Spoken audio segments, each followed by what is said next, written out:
Hello toi, j'espère que tu vas bien. Bienvenue sur ma chaîne, bienvenue chez Laurie's Art & Books où on parle de livres, on parle d'art, on parle de journal. Connais la chanson. Aujourd'hui, je viens pour te parler d'un seul livre. Ça arrive rarement, mais bon, voilà. Today not today, je vais te parler d'un seul livre. Et c'est pas forcément positif, même si tu pourrais sortir de cette vidéo en ayant envie de lire le livre. Parce qu'en réalité, je vais dire les termes, mais je lui ai donné quand même une plutôt bonne note. Aujourd'hui, on va parler de 7 Days in June de... J'ai oublié le nom de l'autrice.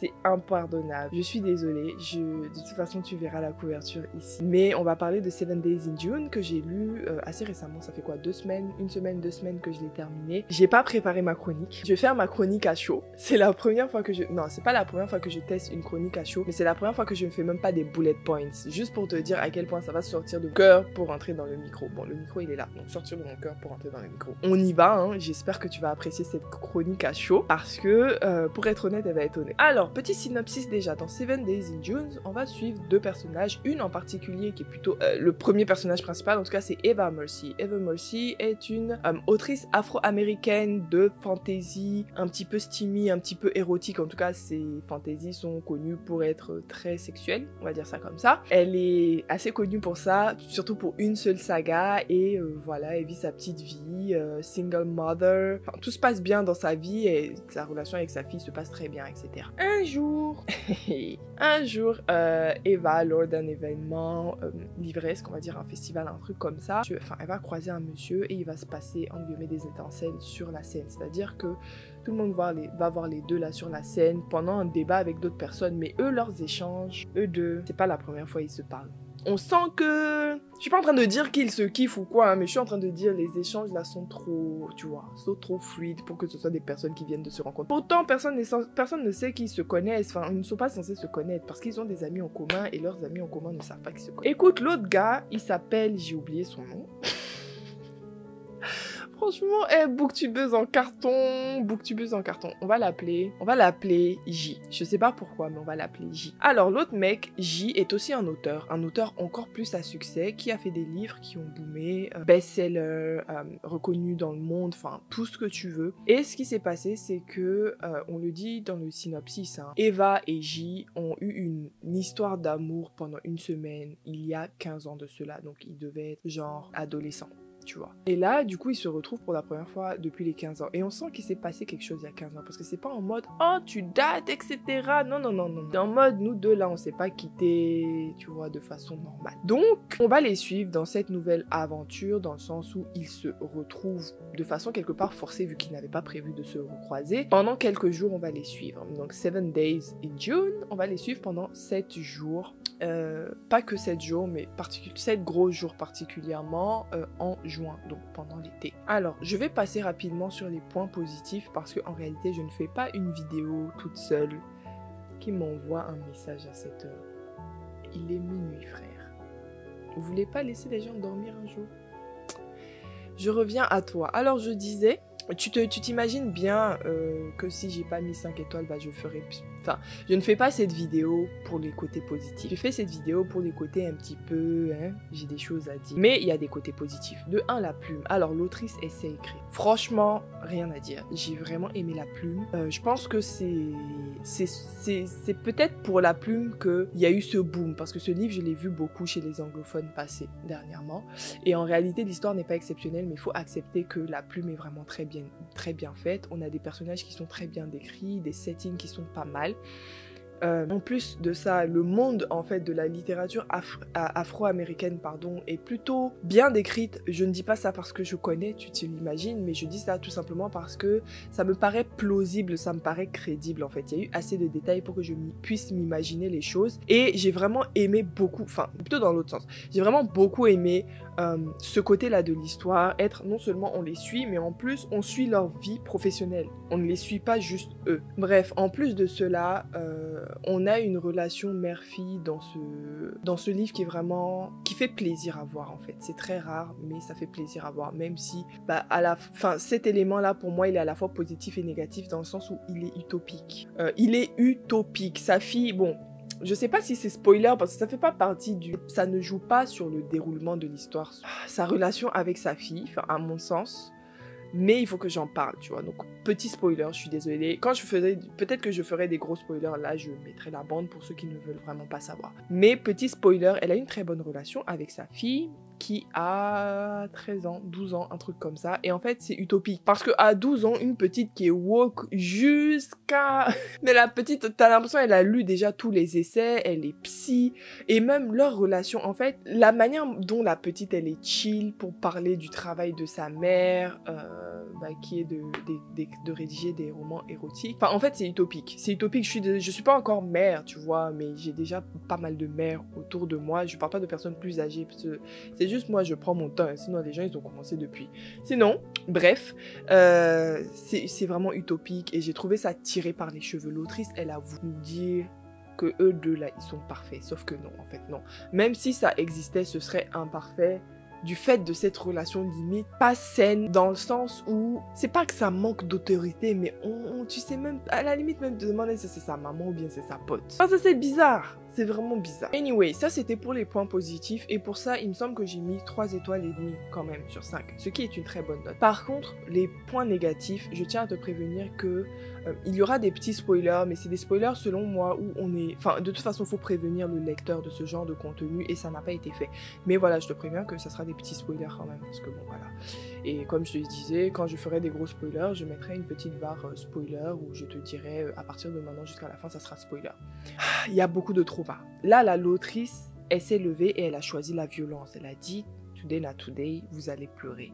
J'ai pas pleuré, hein. Je dis pas ça en mode c'est tire-larme, mais je veux dire, on a deux personnages qui ont un passé commun, mais en plus d'avoir un passé commun, ils ont tous les deux de leur côté un passé très difficile. Et tu as l'impression qu'elle a voulu prendre tous les traumas de la terre, plus les traumas des noirs, plus les traumas des femmes, plus les...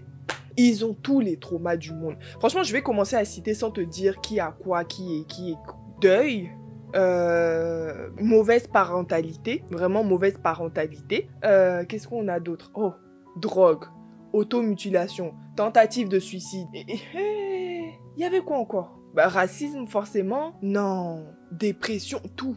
Eux, ils ont tout vécu dans leur vie là. Ils ont tout vécu. Like, please, for what? En fait, t'es là, tu lis 5 pages, un nouveau trauma. 5 pages, un nouveau trauma. Tu te dis, mais c'est comment même? C'est quoi? C'est un CV? Il fallait rajouter pour passer un examen. C'est trop. En fait, pour moi, c'est trop. Ça fait très forcé. C'était pas nécessaire. En plus, c'est pas comme si ça m'a fait pleurer. Je n'ai pas du tout pleuré. C'est vrai qu'il y avait des moments très tristes, mais je n'ai pas pleuré. Et en plus, je trouve ça irresponsable de ne pas prévenir les lecteurs quand on a autant de traumas dans un seul livre. C'était vraiment trop abusé. Deuxième chose, je vais essayer d'aller un peu plus vite. Je m'égare. Deuxième chose que je n'ai pas forcément apprécié, c'est que bon, 7 Days in June. La première fois, on te dit, bon, je tiens à préciser, non, maintenant, à partir de maintenant jusqu'à la fin, il y aura des spoilers. Ça va pas être des spoilers qui va te dire comment ça finit, ou qui finit avec qui, ou exactement quel trauma qui a eu, etc. Mais tu te rendras compte de certains thèmes, en fait, et de comment la romance est mise en place dans le livre. Si tu ne veux pas, si tu comptes lire le livre, n'hésite pas à quitter la vidéo maintenant, je vais spoiler un tout petit peu. Je disais, donc on dit dans le titre 7 Days in June. C'est juste pour dire, dans le passé, il y a 15 ans, ils ont eu une histoire d'amour qui a duré 7 jours. Ils sont tombés amoureux, c'était... Enfin voilà, bref. Je vais pas te dire comment ça s'est passé et voilà. C'est assez important dans l'histoire quand même. Mais en 7 jours, voilà, il y a eu des étincelles, il s'est passé des choses. Et là, 7 Days in June, dans le présent, ils ont 7 jours du coup, entre guillemets, pour renouer. Somehow, tu vois. C'est pas une règle, mais nous, on les suit pendant 7 gros jours. Donc c'est là qu'on va voir les choses se passer. C'est là l'effet miroir. Première chose, autant je comprends que des ados peuvent, entre guillemets, tomber amoureux en 7 jours. Parce que quand t'es ado, c'est beaucoup les hormones. Et puis surtout, quand tu vois leur passé, tu te rends compte que c'est des enfants qui n'ont pas forcément été proches de qui que ce soit avant et qui se sont bien trouvés. Autant, imagine-moi mon ex, mon premier amour de quand j'avais 15 ans. Aujourd'hui, j'ai 30 ans. Même si j'avais fait 2 ans avec mon premier amour d'il y a 15 ans. Aujourd'hui, j'ai 30 ans. En temps, j'ai eu une fille.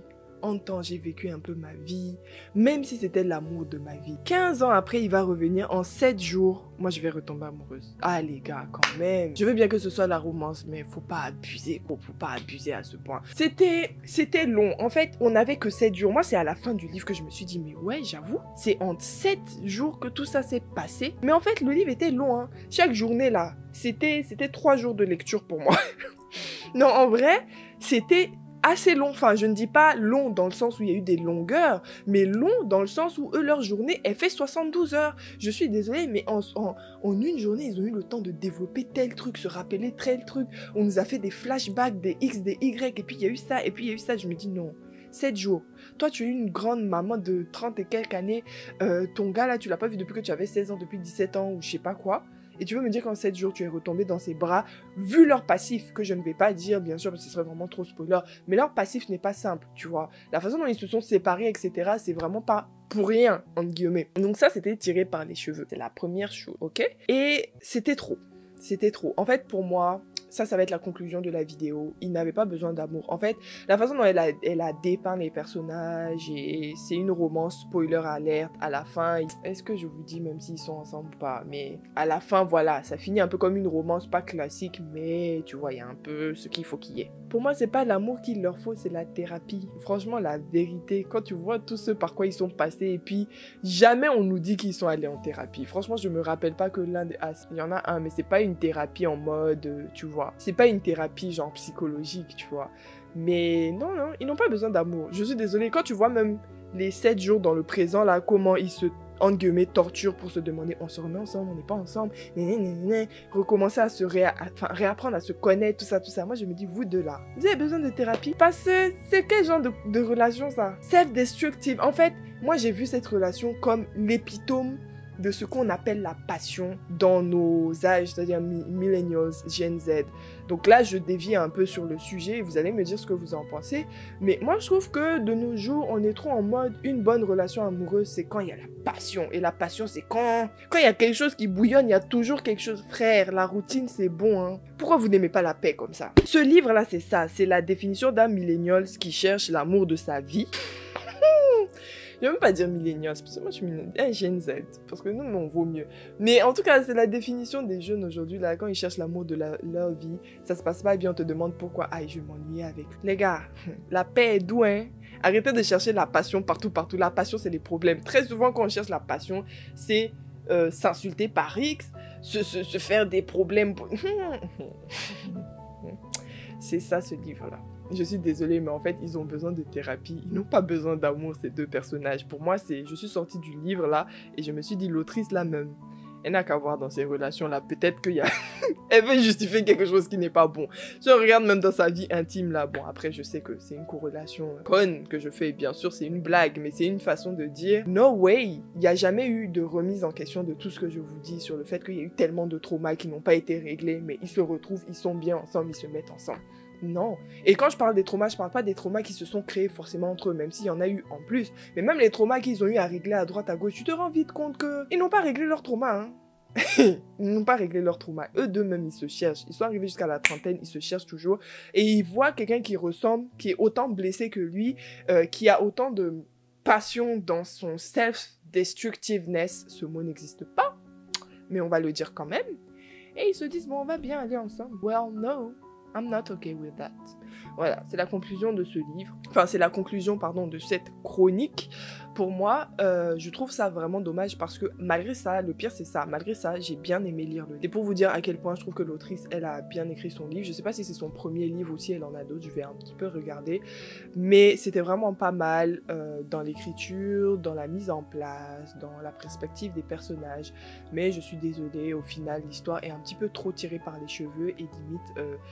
pas problématique, mais il y a plein de choses qu'il faut relever qui sont très très mauvais et qui sont glamourisés en fait.